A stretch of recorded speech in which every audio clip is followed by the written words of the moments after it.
Welcome to the Seven Figure Leaders podcast. This podcast was created to celebrate the success stories of seven-figure business owners, giving them a platform to share their insights and lessons learned in order to inspire other business owners. As well as that, it's an opportunity to build new connections. So if you're a seven-figure business owner or someone who works with seven-figure business owners and you're looking for introductions to potential stakeholders, strategic partners and clients, I'd love to hear from you or have you on as a guest and see if I can help make those connections for you. Just go to synergycfosolutions.co. That's synergycfosolutions.co and click podcast. And there you'll find the link to apply.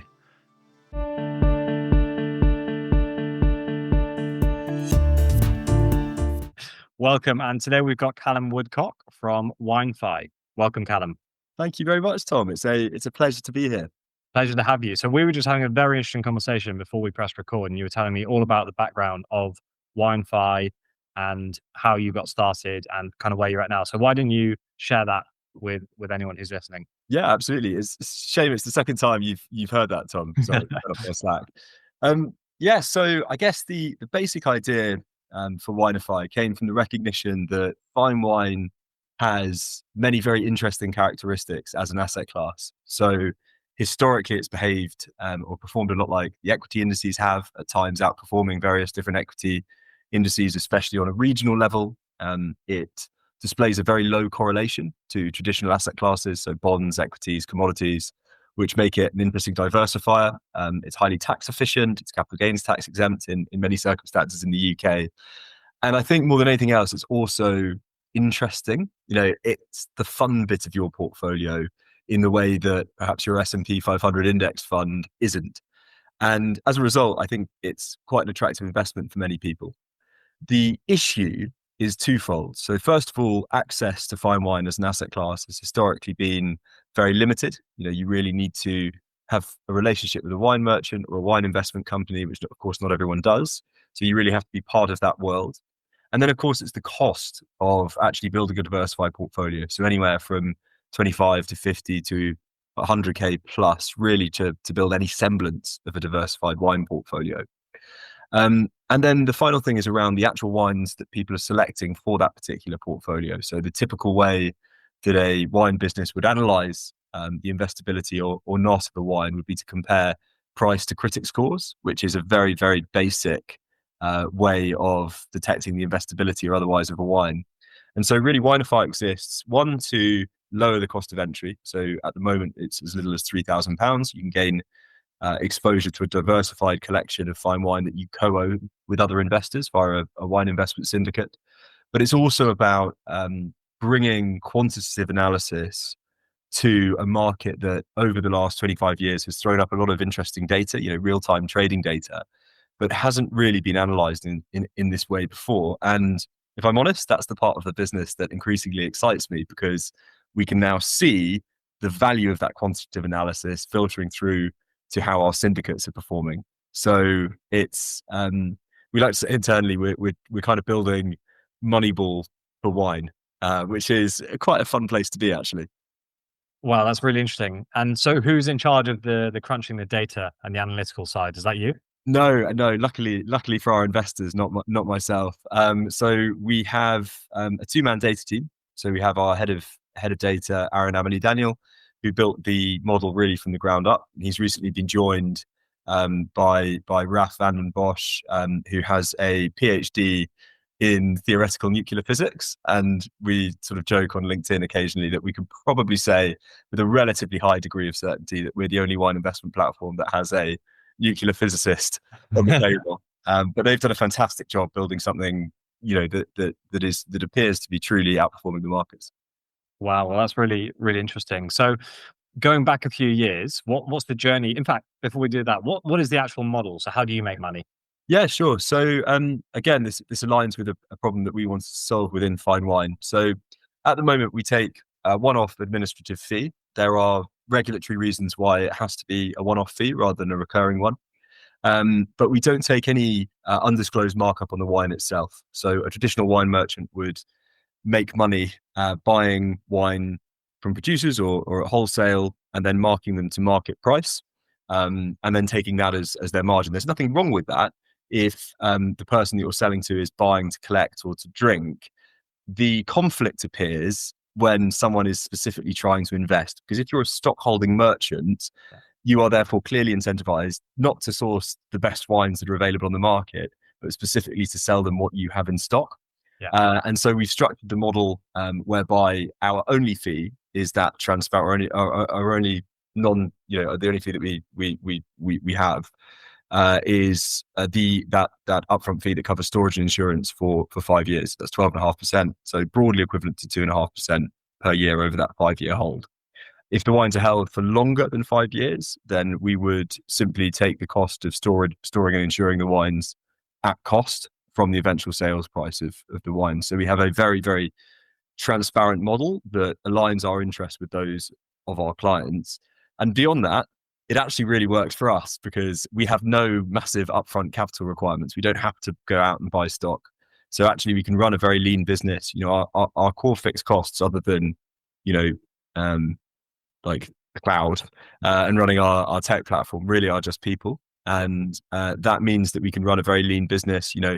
There's 7 of us at the moment. I don't think the team will ever be bigger than sort of 15, 16. And that's really by design. We're trying to build something that resembles in some ways a hedge fund rather than, a large wine merchant or a traditional asset manager. Absolutely. So do you also take a performance fee or anything on the back end? We don't. It's something that we may look to explore at some point in time. Interestingly, a lot of people are more comfortable with the idea that we would, but we didn't build it into the kind of version 1 of the model that we're running at the moment with our syndicates. But for private portfolios, which are owned by individuals, we would happily change our structure in order to include a performance fee to fully align our interests. But ultimately, 30% of our revenue comes from people reinvesting. If we do a bad job for them, they simply aren't going to reinvest. So it is still very much in our interest to ensure that our portfolios outperform. Yeah. And so from that 12%, so that 12% is the only money you collect for 5 years. You can, on that 12%, that more than covers your operational cost and gives you enough. 12.5%, but yes, it does. So to give you an idea, storage and insurance is like less than 1% of that fee. And that really, other than salaries, is our only fixed cost. I see. So diving into the journey that you've been on, so we touched on this before we press live. Yeah. Run me through kind of where the idea came from, and then how you went about raising the money and how you just got started. Yeah, sure. So I started my career in asset management. So I was on the Fidelity grad scheme and then moved across to JP Morgan. At the same time, my now wife, then girlfriend's family were very deep in the wine trade. So her dad ran an import-export business, which was later sold, but he was a wine collector himself. And so it didn't take me too long to combine that kind of investment interest with an interest in wine as a consumable. And when I found out about wine's characteristics as an investment, it was so esoteric. It was nothing that we would have touched at JP Morgan. Yeah. I just thought, this is fascinating. How can I start investing in this, basically? I think I had 10 grand or something to invest at the time. And I couldn't imagine spending that much money on wine to drink. And so I made it very clear to the investment house that I was speaking to, the wine investment manager that I was speaking to, that it was solely for investment purposes. And it just struck me that there was a level of unprofessionalism that you would never get from a regulated asset manager, high pressure sales tactics, a real lack of transparency as to why the wines that were supposedly being allocated to my portfolio were the right ones. And then when you go to a wine merchant, as I said, they're set up really to facilitate drinking and collecting rather than investing for the most part. And so there just seemed not to be a solution for someone like me. So after spending a few years as commercial director of a early stage startup, leading their go-to-market, figuring out product market fit, and then eventually growing them, we made the decision to really go full-time on what we then termed WineFi to try and solve some of these issues. So we, the CEO of the previous business I was at, a legal tech company called Nomio, very kindly allowed me to sort of fundraise for WineFi during my notice period at that particular company. And really, we started with no network in the kind of angel investment world. But I think because anything to do with fine wine captures people's imagination, word got around quite quickly. SFC Capital, so UK's leading SAIS fund, led our seed round, and then our pre-seed round, and then a major fine wine holdco called Coterie participated in that round as well, and they had the effect of really opening doors within the wine trade for a business that had been founded to solve the problems in that particular field, but was not from that particular field. And that's been an absolutely incredible partner to have throughout this journey. And then we proved that product market fit, scaled the business to a certain degree. So about 1.5 million in revenue, raised a seed round, and yeah, we're now looking to figure out our unit economics and continue our growth from here. So diving into that a bit more, what was that first step? So you got your check, the money that you raised, and then how did you actually go about getting your first clients and making your first hires? Yeah, sure. So I'm quite gung ho in terms of the sales. The sales element was, I kind of felt at the time, almost the only part of the business that I could do, given we're having our data model built out, we're having our tech platform built out. I'm not a dev, I'm not a data scientist. And what was quite interesting is the first day that I went full time on WineFi, so the 1st of October 2023, and we posted on LinkedIn, we had a ton of inbound interest straight away. We began building portfolios. It was prior to us actually having our syndicate structure in place. So just one-to-one portfolios using our data model for these people that had signed up. And actually it was amazing having that initial traction, because it gets you to product market fit very, very quickly in a way that I hadn't experienced at a previous SaaS business, where it's all about tailoring the features to the use case that your client wants. And ultimately people wanted to be able to invest in wine with confidence that the wines had been selected based on their potential to outperform the market, and ideally at a fraction of the cost of traditional solutions. And when we could show that we could do all of that, we immediately attracted kind of I guess like a base layer of supporters that were really interested in what we were doing. So that was great. But then the real unlock came when we released our first investment syndicate. So that allows multiple investors to co-own a collection of fine wine. And that is something that, to our knowledge, hadn't been done before. It's structured in the same way as a property syndicate, for example. It's not a fund. It's not a collective investment scheme. It's a structure that allows investors to retain day-to-day control of the assets and direct ownership of the underlying wines. And what that allowed us to do was work with distribution partners to access their audiences. So we would know if you had an audience of people interested in alternative investments or into wine or collectibles or various other subcategories, then there's a chance you might be interested in what WineFi was doing. And that really proved to be true. And I think those partnerships and those relationships that we've built with kind of intermediaries almost, it's like a B2B2C approach, have really been instrumental in our growth. And because we've got a product where people are able to self-serve, I don't think any traditional business, traditional wine investment business where you're selling one-to-one could actually pursue the same strategy. So we're hiring a head of partnerships at the moment to lead that, because up to to date, that's basically just been me. And I'm really excited because I think that there's a lot more that we could get from that channel. And it's great because once you show that you can work well with a third party and that you can make them money through commission or whatever it might be, then they want to work with you again and again. So I'm really excited about that channel because I don't feel like it's been done in quite the right way in the space to date. Wow, that's really impressive that you saw that first bit of growth so quickly.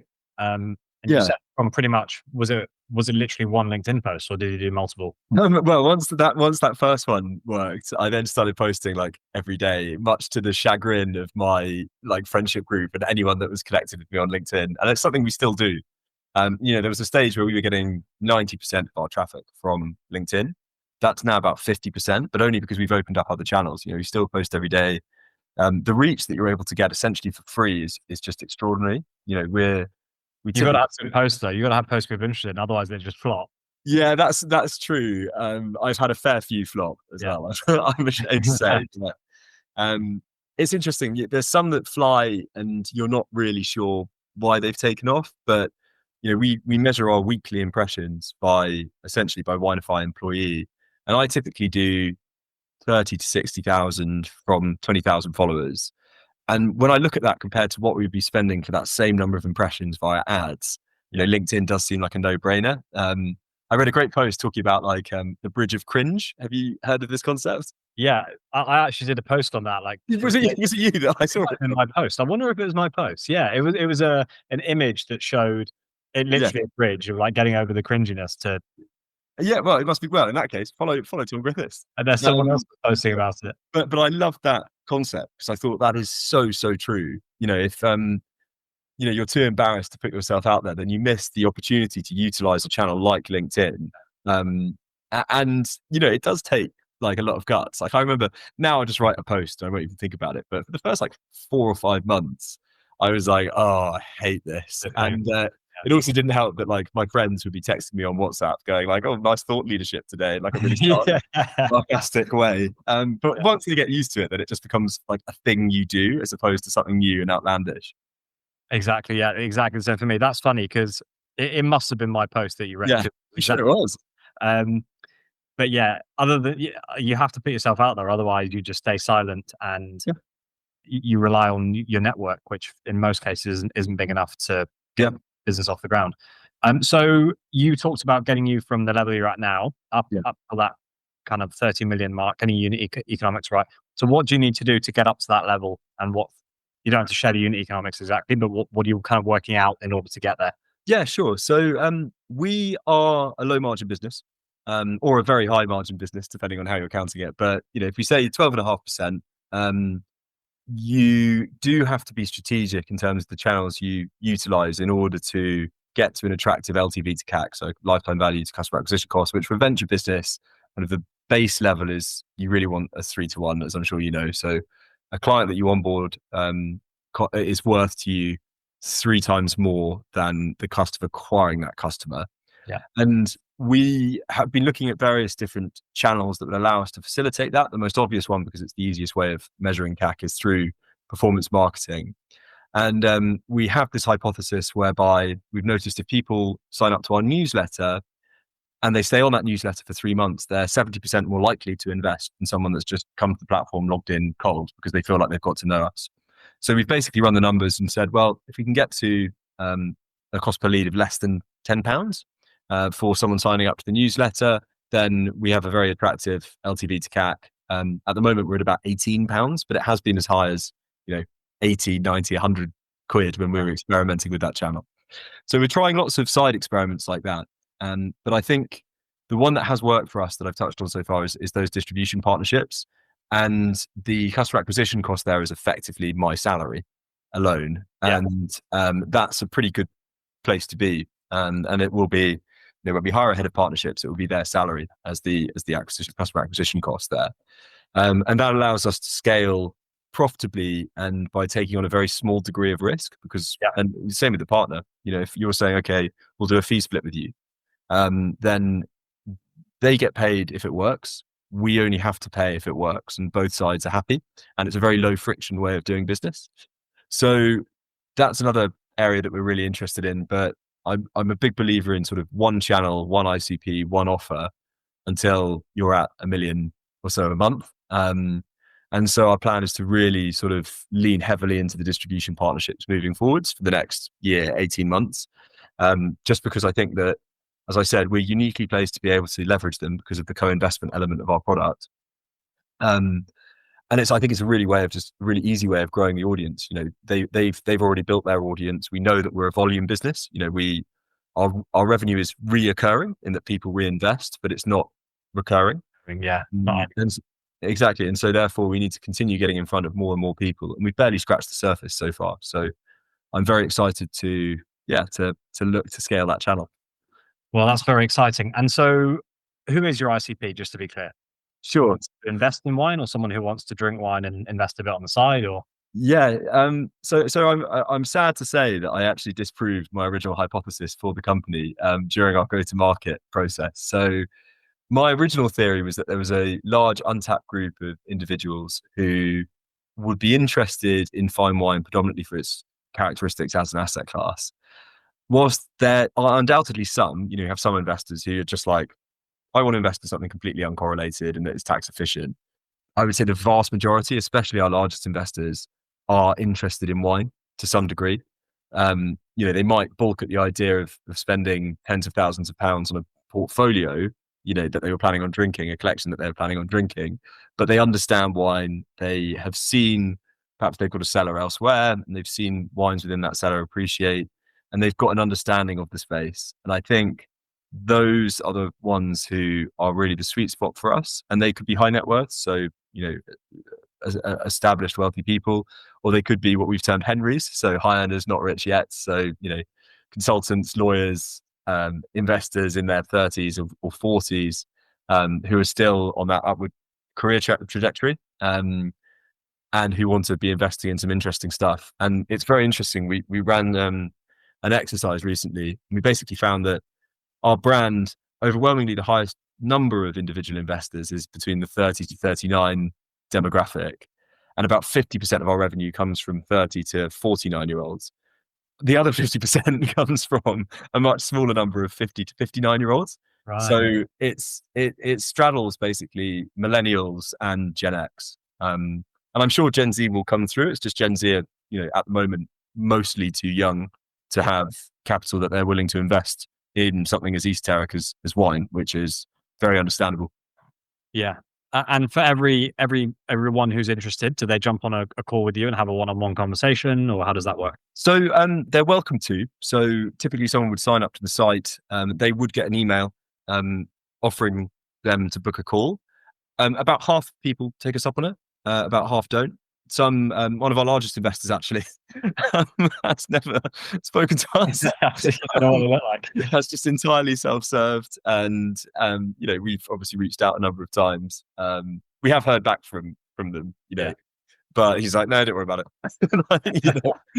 And that's absolutely fine.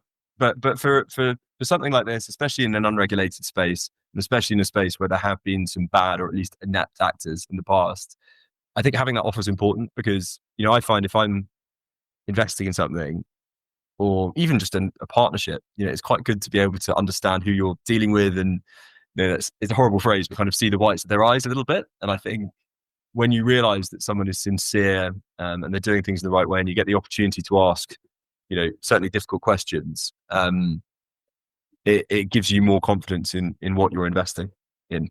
So, yeah, we've made it self-service because obviously that's where the scale comes from. It wouldn't be great for us to have an onboarding call with every single client that signs up. But we don't want to take away that opportunity. So we've got, a phone number on our website that anyone can call. So we're sort of hybrid. We're sort of, I would say, low touch rather than no touch. Yeah. Okay, perfect. So we'll make it very easy for anyone who's interested in having a chat with you to get in touch. We'll put your LinkedIn profile in the show notes. Anything else that you want to share? Anyone that you might be looking to get in touch with, or that you want to? Sure. We're always interested in speaking to partners who have an audience of individuals that might be interested in investing in something like fine wine. But really, I'm very happy to talk to anyone that wants to find out more about the business. So my personal email is Callum, CALLUM, @winefi.co. So please do feel free to reach out. Tom, please feel free to add my LinkedIn profile, but apologies in advance for anyone that is seeing my daily posts on LinkedIn. I'm sure they like them. But Callum, pleasure to have you on as a guest. Thanks very much. I'm wishing you all the best with WineFi. Thanks. Great to see you, Tom. Cheers. Thanks for listening. As I mentioned at the beginning of the episode, this podcast was created to celebrate the success stories of seven-figure business owners, giving them a platform to share their insights and lessons learned in order to inspire other business owners. As well as that, it's an opportunity to build new connections. So if you're a seven-figure business owner or someone who works with seven-figure business owners and you're looking for introductions to potential stakeholders, strategic partners and clients, I'd love to hear from you or have you on as a guest and see if I can help make those connections for you. Just go to synergycfosolutions.co. That's synergycfosolutions.co and click podcast. On that page, you'll find the link to apply.